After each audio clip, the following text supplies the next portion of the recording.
샬롬, 하나님의 꿈 설교 연구원입니다. 본 강의를 수강하시는 모든 사역자들에게 성경이 뚫어질 것을 확신합니다.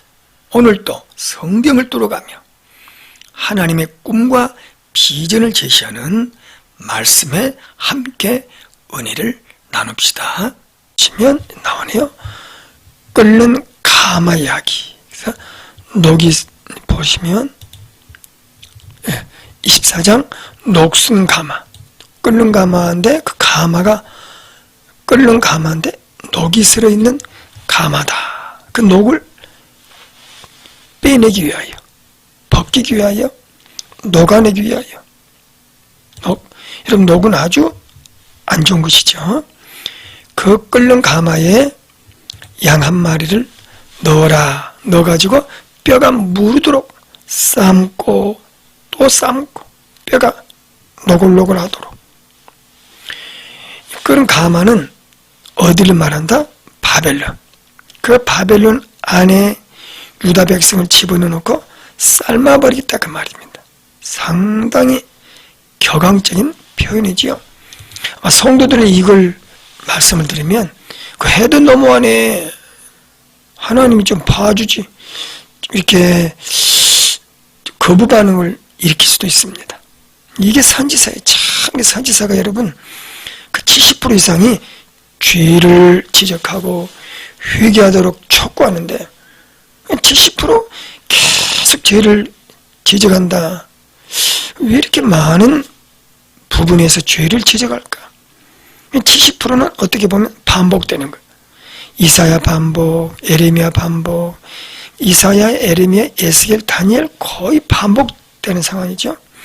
그것뿐만 아니라 호세야, 아모스 많은 말씀들이 죄를 지적하고 죄를 회개를 촉구하고 그래서 물이 있도록 삶아라. 그래서 유다는 양을 의미하고 나오죠. 요 가마 속에 양고기 넣었죠. 양은 유다 백성. 이 뭡니까? 불은 바벨론.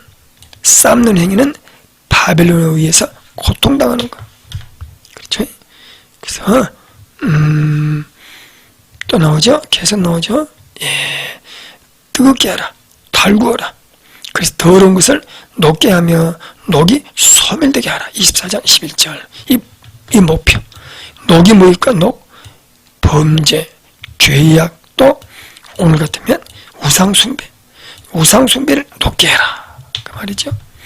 왜? 우상숭배 해버리면 하나님과 도무지 영적인 교제를 할 수가 없기 때문에 하나님과 멀리 떨어지며 완전히 하나님과 단절이 되면 사단 마귀 지옥 백성 그걸 막으시려고. 결론은 그겁니다.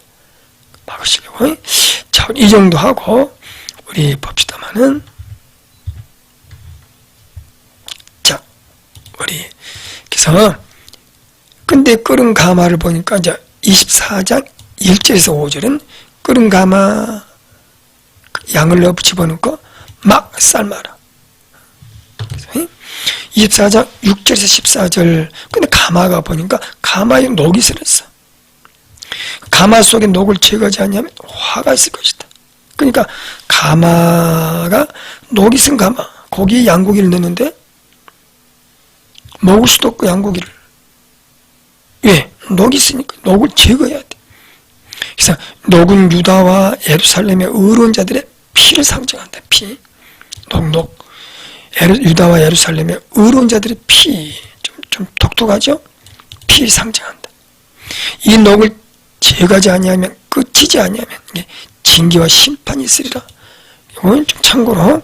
그래서 녹은 뭐야? 녹은 유다와 예루살렘의 의로운 자들의 피를 상징한다. 별표 녹. 그렇죠? 녹은 뭐냐? 피. 그래서 이 선지자들의 피, 기도한 자들을 핍박하고 옳은 말을 하는 사람들을 죽이고 그 다음에 늑탈하고 이게 이제 녹이지 녹. 어려운 사람들의 피가 녹이다. 그래서 이 녹을 제거를 반드시 해야 된다. 그래서 이 제거하기 위하여 불을 떼서 그 불이 뭐요? 바벨론의 고통, 고난, 포로생활. 하나님께서 이 가마의 녹을 제거하려고 뜨겁게, 더 뜨겁게 달구어서 녹을 제거하려겠다. 그런데 하나님이 바벨론 포로 가서도, 이제 쉽게 말하면 녹이 어려운 자들의 피 또는 우상숭배라고 말할 수도 있습니다. 이 녹을 제거하려는데 잘 녹이 제거되지 않습니다. 왜 그래? 바벨론 포로에 가서도조차도 회개하지 아니하고 깨닫지 아니하고 돌이키지 아니하니까 이 바벨론에서 뜨겁게 불을 태우는지도 이 녹이 쉽게 제거가 안 되는 거예요. 얼마나 이 죄악이 찌들었든지 돌아오지를 않아요. 참 답답한 일이죠. 그래서 하나님이 더 큰 분노를 쏟아내죠. 이 아무리 하나님이 바벨론을 통하여 녹을 너희들을 깨우치게 어려운 사람의 피를 흘리게 하고 우상 숭배하는 것, 이런 하나님의 가증한 일을 깨닫게 하려고 바벨론 포로에서 그 생활 속에서 불을 떼서, 즉 고통을 줘도 쉽게 너희들이 깨닫지 못하고 안 돌아오는구나. 이런 이 참 안타까운 일이죠. 이 모습, 하나님의 안타까운 모습. 자, 오늘 보시면 24장 3절, 6절, 9절, 13절, 14절. 자, 24장 3절 말씀하지, 우리 이미 보셨던 말씀입니다마는 가마 하나를 걸라. 그러므로 여호와께서 이같이 말씀하셨느니라. 피를 흘린 성읍, 녹슨 가마 나오죠. 피를 흘린 성읍이 바로 뭐다? 그렇죠? 바로 성읍이 바로 녹슨 가마다. 그렇죠? 이 녹을 없이 하지 아니한 가마에 화가 있다. 그렇죠? 그 녹을 제거, 가마 속의 녹을 제거한다. 그 말이죠. 말씀하셨습니다. 9절에 화 있을진저 피를 흘린 성읍이, 피를 많이 하죠. 그 피가 뭐다? 녹이다. 24장 13절 음란이 그 하나니라. 우상숭배. 내가 너를 깨끗하게 하나 네가 깨끗해지지 아니하니. 네게 향한 분노를 풀기 전에는 이 더러움이 다시 깨끗해지지 아니하리라. 하나님이 웬만하면 어느 정도 분을 통하여 이 녹을 제거하려고 했지만 제거가 잘 아니 된다 이 말이죠. 얼마나 죄악의 찐이 이미 박혔든지. 그래서 하나님이 이제 아끼지 아니하고 뉘우치지도 아니하고 행하리니, 그는 네 행위 모든 행위대로 너를 재판하리라. 그렇죠? 그만큼 거부한대. 에스겔의 말을 거부하는 자다. 자, 여기 좀 말씀드렸죠? 결론은 이제 가마가 녹이 슬었다. 그 속에 양을 집어넣어서 그 양이 뭐다? 유다 백성들. 불을 떼는 게 바벨론 포로 고난. 그 다음에 그 녹이 뭐다? 어려운 자들의 피. 그 녹을, 가마 속의 녹을 제거하기 위하여. 제거하면서도 그 펄펄 불을 떼고, 또 그 양이 유다 백성이기 때문에 양을 이제 좀 고난을 줘서 녹을 제거하고 고난 줘서 회개하고 돌이키도록 하기 위함이 하나님의 말씀임을 볼 수가 있습니다. 자, 다시 한번 뭐요? 양은 뭐다? 유다 백성, 불은 바벨론 포로 생활의 고난. 그 다음에 이 가마 속에 녹은 유다 백성들, 어려운 자들의 피 또는 우상숭배, 그걸 제거하겠다. 그런 의미죠. 어떻게 제거한다? 불을 펄펄 떼서 고난을 통하여 바벨론 포로 생활의 고난, 만만치 않겠다. 그걸 볼 수가 있습니다. 말이 좀 복잡하죠? 좀 복잡한데 이렇게 복잡할 필요는 없습니다. 이렇게 핵심만 잡아놓으면 됩니다. 자, 이제 24장 15절에서 27절 에스겔 아내의 죽음, 유다의 심판을 연한다. 그래서 이제 그날 밤에 에스겔 아내가 죽었습니다. 평소 같으면 에스겔이 아내가 죽었기 때문에 눈물을 흘리고 상복을 입고 음식을 차리고 얼굴도 초췌하고 수염도 길러지고 이런 모습을 보일 텐데 에스겔은 아내가 죽었는데도 울지도 않고 상복도 없고 음식도 없고 조문객도 받지도 않고 무슨 에스겔 아내와 사이가 안 좋아서 그런 거 아니라 그게 묻습니다. 아니 에스겔 선지자요, 아내가 죽었는데 왜 그렇게 아무것도 부끄러운 뭡니까? 슬퍼하지도 않고 그냥 좀 그렇습니다. 이게 초췌하지도 않고 그냥. 그래서 이제 왜 그런지 유다 백성들이 묻자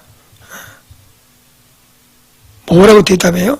에스겔이 이렇게 대답합니다. 상을 당하여 울고 음식을 먹고 상복을 입고 이런 모습조차도 호화스러울 뿐이다. 그 모습이죠. 그러니까 유다 백성이 멸망할 걸, 예루살렘과 성전이 불타고 유다 백성이 멸망할 것을 지금 보여주고 있는 모습이죠. 그러니까 이건 묘사법, 상징적으로 의미를 보여준다. 그래서 이제 앞으로 하나님의 진노의 심판으로 인하여 성전이 불타고 예루살렘이 불타면 수많은 사람이 죽고 피를 흘리고 포로 끌려가고 난리 법석을 할 텐데 이 집 저 집 앞집 뒷집 온 천하가 다 울고, 근데 그때는 울 힘조차도 없을 것이고 6.25 때를 우리 6.25 때를 생각하면 우리가 좀 알 수 있죠. 6.25 때. 그러니까 이 집 저 집 다 사람이 죽고, 그러니까 쉽게 말하면 음식 먹을 여유조차도 없고 탄식할 만한 상황도 없다. 그나마 울고 음식을 먹고 상복을 입고 조문객을 받는 것, 그건 사치스러운 호화일 뿐이다. 멸망과 참혹한 날에 곧 그때가 예루살렘과 유다 임할 텐데 그게 여호와의 징계다. 쉽게 말하면 울어주고 상복을 입고 조문객을 받을 여유조차도 없다 이 말이야. 막 멸망하고 죽고 나자빠지고 피 흘리고 막 싸그리 넘어지는데 그럴 여유가 어디 갔습니까? 기가 막혀서 울음조차도 안 나오고 어느 집에서 음식을 먹습니까? 다 죽어 나자빠지는데. 지금 그걸 묘사법으로 에스겔이 자기 아내를 죽었죠. 그 죽은 아내를 통해서라도 하나님은 지금 유다 백성을 깨우치게 하려고. 참 이게 에스겔은 참 마음이 아프겠죠. 어떻게 보면 에스겔의 아내를, 하나님이 에스겔의 아내를 죽였나? 일부러? 왜? 깨우치기 위하여. 그러니까 하나님이 에스겔의 아내까지라도 생명을 거두기 위해서 유다 백성을 돌아오도록 이렇게 참 만들고자 하는 그 아픔이지요. 에스겔이 그런 일까지 당합니다. 결론은 무엇입니까? 에스겔이 그 하는 행동을 통하여 예루살렘과 유다가 멸망할 때 지금 그렇게 될 것이다. 여러분이 울고 상복을 입고 그럴 여유가 어디냐 이 말이에요. 그것조차도 호화스럽다. 그럴 수 없는 때가, 쉽게 말하면 기가 막히고 참혹한 날이 온다 이 말이죠. 온다. 자, 인자야 내가 네 눈이 기뻐하는 것을 한번 쳐서 빼앗으리니 너는 슬퍼하거나 울거나 눈물을 흘리지 말라. 한번 쳐서. 그렇죠? 그게 뭡니까? 아내가 죽는 걸 말합니다. 너는 그때 슬퍼하지 말고 조용히 탄식하며 수건으로 머리를 똥이고 발에 신을 신고 입술을 가리지 말고 사람이 초상집에서 먹는 음식도 먹지 마라. 이제 아내가 죽는데 아무것도 하지 마라. 저녁에 아내가 죽었습니다. 이 말씀을 받는 그날 밤에 아내가 죽죠. 에스겔 24장 16, 17, 18. 그래서 이제 아내가 죽었는데 하나님 말씀 그대로 행합니다. 그래서 하나님 말씀하십니다. 내 성소는 너희 세력의 영광이요 너희 눈의 기쁨이요. 근데 너희들이 이 성소를 더럽혀서 너희의 버려둔 자녀를 칼에 엎드리지게 할 것이니라. 그래서 그 수건으로 머리를 동인 채 발에 신을 신은 채로 슬퍼하지도 아니하며 울지도 아니하되 죄악 중에 패망하여 피차 바라보고 탄식하리라. 뭡니까? 사람이 죽었어도 그 결일이 없어. 넘어지고 죽고 살육당하고 피를 흘리고 난도질 당하고 포로로 끌려가고 불에 타고 그 여유가 어디 있습니까? 그렇죠? 평안할 때 사람이 죽으면 가서 우리가 울어주고 찬양해주고 기도해주고 위로해주고 조문객들 와가지고 조의금도 내고 근데 그것조차도 뭐입니까? 그렇죠. 그것조차도 할 수가 없는 날. 그게 바로 그날이 온다. 그래서 네 자녀들을 데려가는 날, 그때가 바벨론이 쳐들어와가지고 유다와 예루살렘은 쑥밭으로 만들 때가 온다. 그게 여호와의 표징이 될 것이고 이런 말씀을 해주시고 있습니다. 근데 이제 결론은 뭡니까? 24장도 정말 엄청난 말씀이죠. 하나님의 진노의 끝자락 경노하는 하나님이 볼 수가 있습니다. 이렇게 해서 24장까지 마무리를 하고 있습니다. 우리 말씀드렸죠. 이제 거의 마무리됐네요. 자, 그래서 우리 1장에서 24장까지죠. 1장에서 13장 한 테마, 14장에서 24장 한 테마. 이미 보셨습니다. 죄악을 지적했는데 그 죄를 깨닫지 못할 때 구체적으로 10가지 비유를 통하여 말씀하신 하나님이시죠. 이게 성경이 논리적으로, 성경이 그냥 뭐 되는 대로 기록되지 않고 논리적으로, 유기적이란 말은 앞뒤가 연결된다. 자, 그러면 이제 봅니다. 그 니네 나라만 그러냐? 니네 나라만 그게 아닌지. 하나님은 공평하신 하나님입니다. 자, 우리 보시면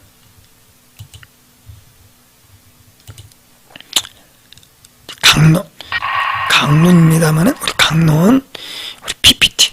자, 강론에 보시면 여기지.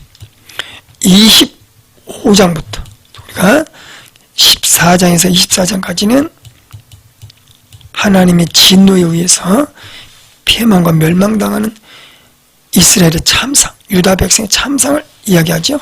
근데 니네 나라만 그러냐? 그거 아니야. 니네 나라만 그런 게 아니라 이방 나라도 이렇게 한다. 하나님은 공평하신 하나님. 이스라엘 백성들은 뭐라 그래요? 하나님은 우리 배우셨죠? 에스겔 18장에서 어떤 말씀 보셨어요? 아빠의 실인이, 그러니까 아빠가 신 포도를 먹으면 아들도 시다, 자녀도 시다. 모든 죄들은 부모의 죄로 우리가 죄값을 받는다. 우리는 잘못 없는데. 우리 18장에서 배우셨죠? 신포도주의 비유. 자, 그러면 신포도의 비유입니까? 신포도. 그러면 너희 나라만 그러냐? 그렇지 않는다. 모든 나라가 그런다. 모든 나라. 하나님은 우리는 별로 잘못이 없는데 우리 조상들의 죄 때문에 우리가 이 고생을 당한 거 이거 불공평하다. 18장에서 계속 하나님께 항변합니다. 하나님 불공평하다, 불공평. 하나님 왜 그러냐? 우리가 뭔 죄를 지었다고. 조상들 죄 때문에 이러는데, 우리 자세히 보셨지? 아니다.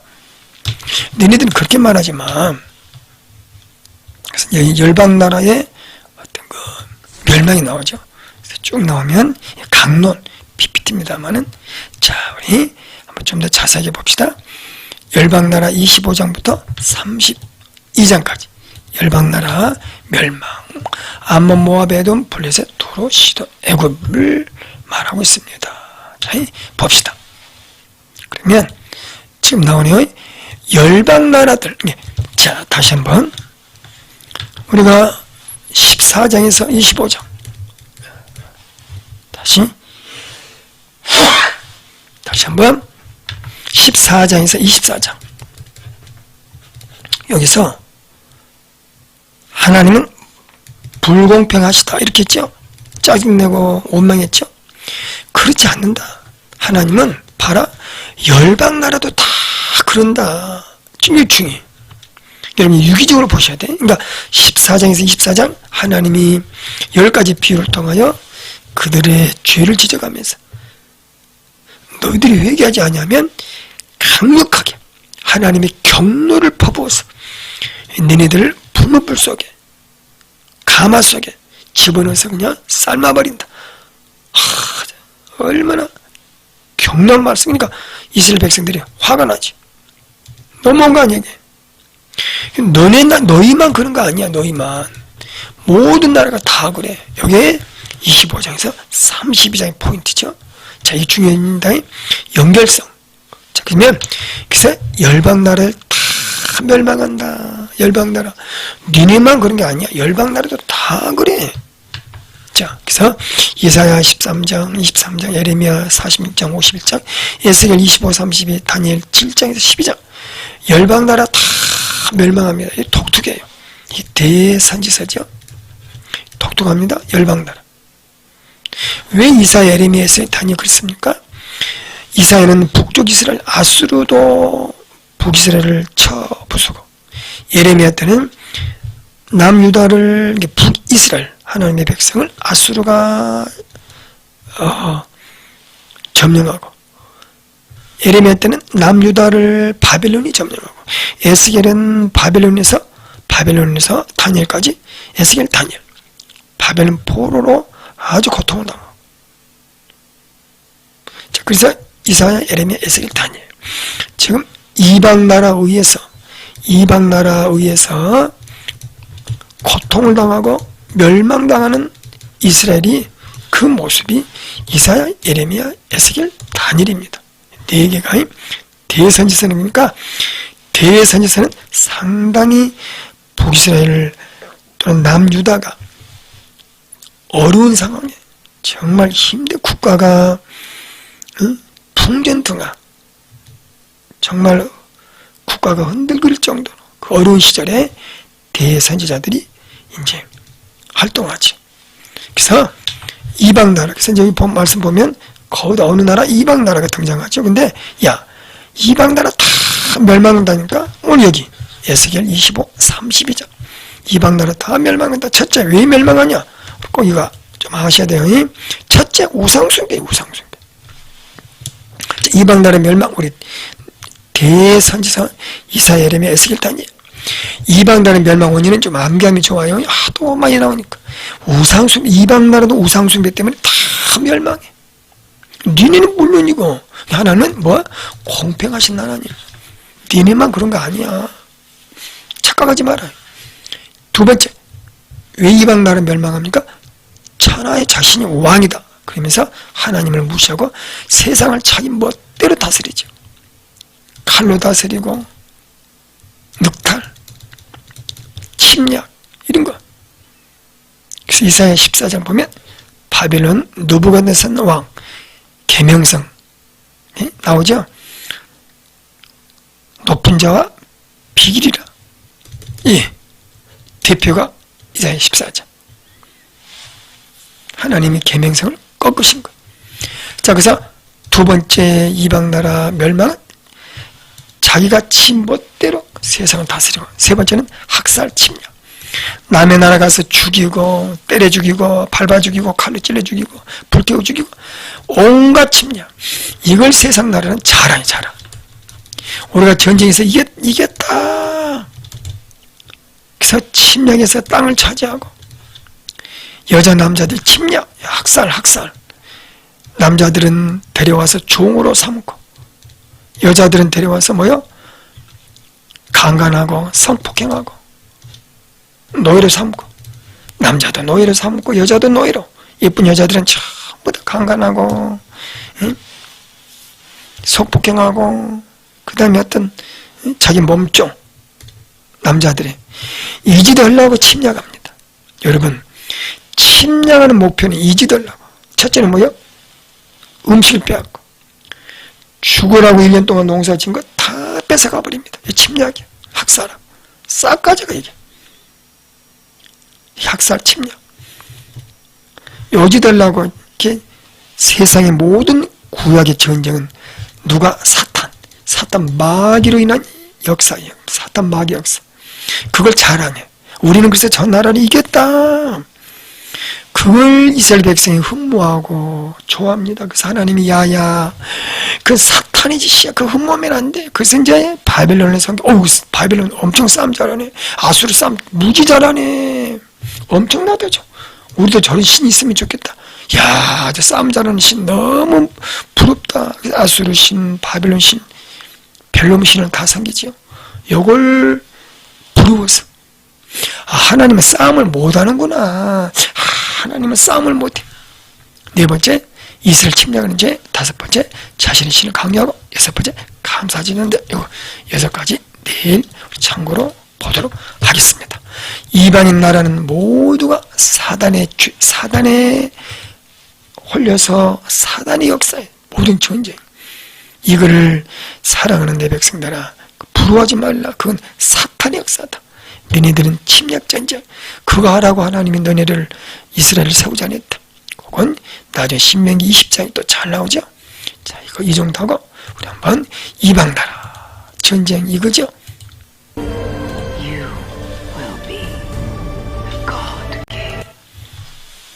모든 전쟁은 누가 신이 될 것인가. 이 땅에서 가장 싸움을 잘하고 가장 전쟁을 잘한 사람이 신의 신. 신이 누가 신이 될 것인가. 그래서 세상을 지배해서 점령하고 하나님 대신 내가 지배할 것이다. 근데 내가 누구요?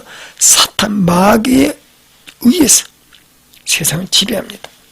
마귀의 손아귀에 붙들려서. 이게 세상 나라의 전쟁이죠. 자, 봅시다.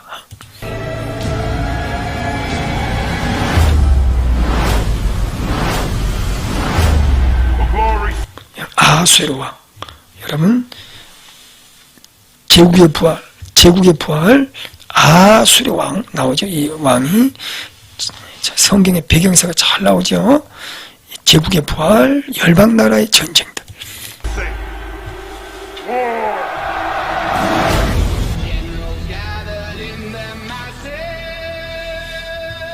Attack the Greeks with my entire navy.